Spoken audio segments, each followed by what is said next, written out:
who am I to be doing this? Nobody really.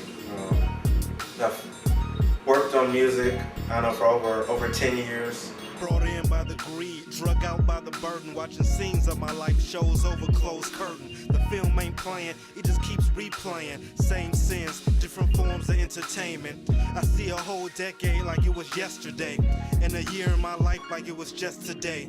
God's sovereignty has changed my condition. However, it was poverty that sparked my ambition. In my adolescence, see the harsh contrast between role models and what I see in my dad. What I really hope that, to gain from it is support, but it's me being really open and vulnerable. I feel like it's something that most people will be able to connect with, because people unite through suffering. So a lot of my music is very emotional.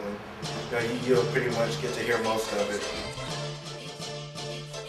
Today class will be reintroducing an old started kind of like everybody started somewhere as a teenager listening to music. Figured I could write my own. I developed a love affair, not just with hip hop, but just with music overall. What that turned into is me doing my own demos and getting my own time in the studio, and really seeing what I can make out of it. And just shout out to everybody who ever had something positive to say about my flow or my talent. That encouraged me to go on to the point where I ended up getting a phone call from an A&R, an individual from a label in New York that really liked my material, and we were trying to put something together. This was '99. It fell through, but when I came back to Milwaukee, it gave me enough encouragement that I felt like I could do it. I really felt like, okay, I had a chance to make music masses of people could or want to listen to it. And so from that point, I kind of packed up my bags and I greyhounded to the ATL. I was there for almost a year, and it was a great experience there. And I learned a lot about the music business, and again, about labels and management. But it just wasn't to be.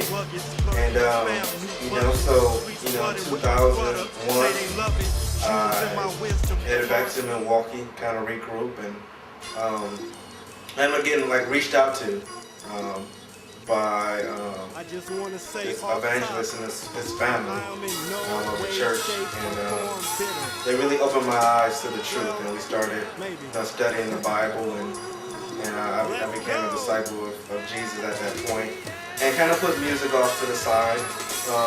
Not that music was evil, but I just kind of had other things on my mind, As time went past, I just really realized that music was a part of me. It was a gift from God. It was going to end up being something that I would abuse. All right, let's go, boy. Yeah. 2009, I had the opportunity to work with some heavy hitters with your boy TR. 3 hey Dwayne, major labels, A1, way out of the track. great other people. When you hit rock bottom and you think it's the end, you hear that voice and you know it begins. Come on. It doesn't really matter who I am. It doesn't really matter who the language is, but what you will hear in my music is reflection, wisdom, hopefully humility, and great beats and flow.